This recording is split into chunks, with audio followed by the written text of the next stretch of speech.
Saw dudes, Eztra326 said, I'd love to see a Monte Carlo, Syntheseps, and Flechette Storm build. It's been my go-to since Season 21 started, and I still love it for all levels of the game. This video is for you, and you're right about loving it. Flechette Storm may be overshadowed by the grapple melee meta, but it's insanely powerful for melting anything that stands in your way. Having the Flechette Storm melee combined with Woven Mail, Synthos, and Monte Carlo is a nightmare for every enemy that you'll face. This Berserker build tears through the game like I tear through Doritos and Mountain Dew on raid night. Let's get started.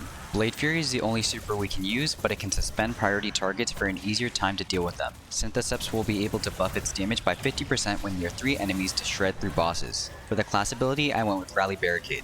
The lower cooldown and weapon bonuses are great to have in slower areas. Frenzy Blade is the only melee option and severs on hit, but also gets a hefty 200% bonus to damage with Synthos procced. Shackle Grenade is the best choice for crowd control and stuns unstoppable champions. The aspects for the build are Banner of War and Flechette Storm. Banner of War raises a healing pylon for 15 seconds on a sword, melee, glaive, super, or finisher kill. Kills scored within 10 meters of us after being raised extends the duration up to 30 seconds and reduces the healing pulse delay. While active, melee damage is increased by 40%.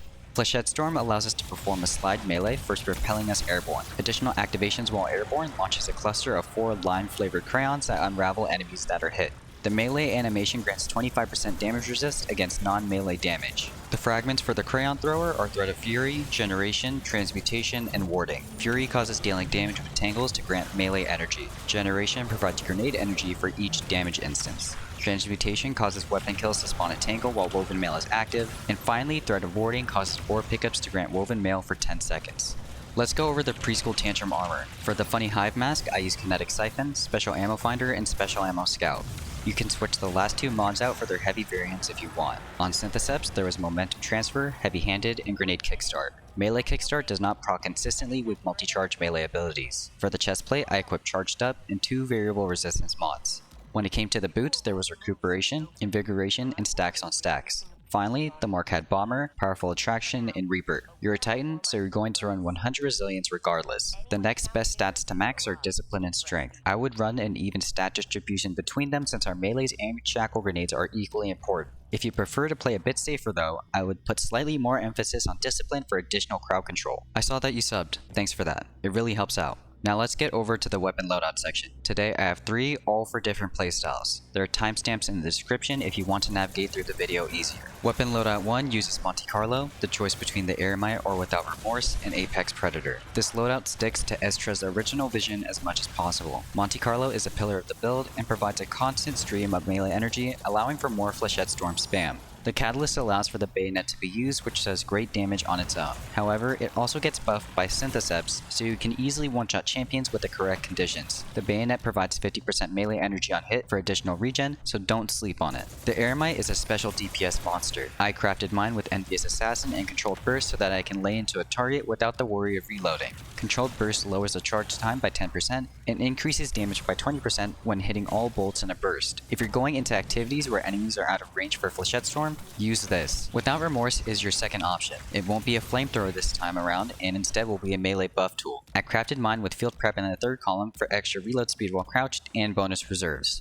The 4th slot had 1-2 Punch to buff up melee damage even more. This won't be used for Flechette Storm and will instead be used for Frenzied Blade. In the event that Flechette Storm is not practical to use, you can shoot to activate 1-2 Punch and use Frenzied Blade to instantly delete a target. With 1-2 Punch, Synthos, and Banner activated, Frenzied Blade will do 392% increased damage, so do not sleep on this. Apex Predator is a DPS weapon of choice since it can deal with enemies at nearly any range. You can't go wrong with something that is so easy to use. I crafted mine with Reconstruction and Bait and Switch for the best damage possible. If you want to be able to stun overload champions, Cold Comfort with Envious Assassin and Chill Clip is a great alternative.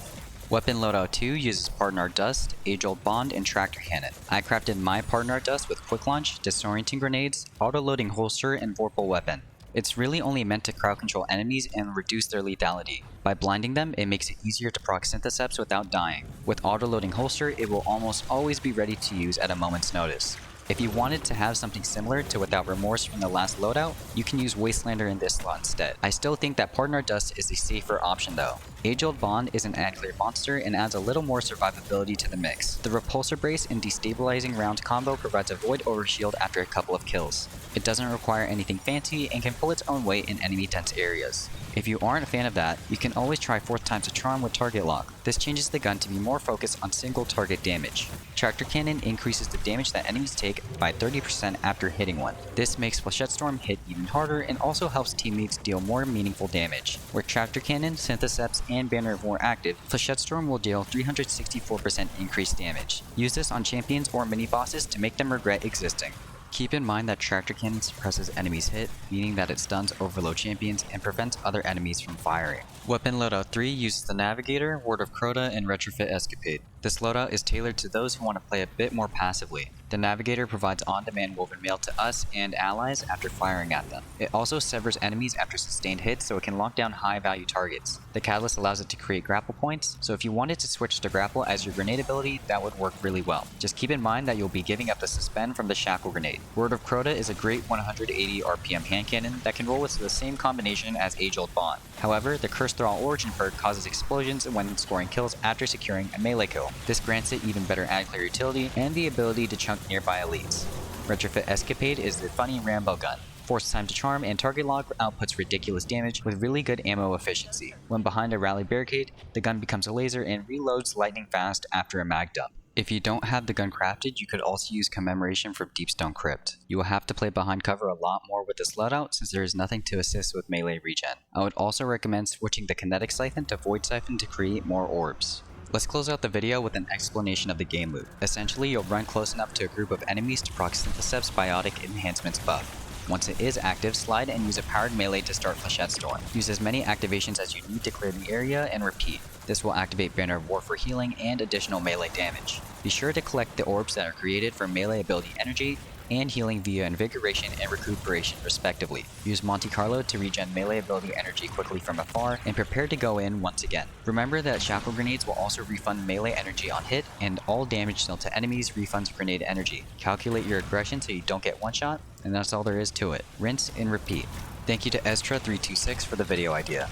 I had a lot of fun revisiting a build like this. You can really bring it to any content you want and find success. If you prefer to play safer than the grapple melee build that has been floating around, this is probably for you. I view this as another option that lets you slay out from close to mid-range. Unlike the grapple build, you don't need to fully commit since Flechette Storm can be cancelled at any time. It also allows you to unravel more enemies because of the 4 projectiles that are being thrown with each activation. Let me know what you think and what other builds I should cover. I am more than happy to make builds or videos out of your ideas, especially those that use niche exotics or those that don't get as much coverage. As always, thank you all for watching and happy farming.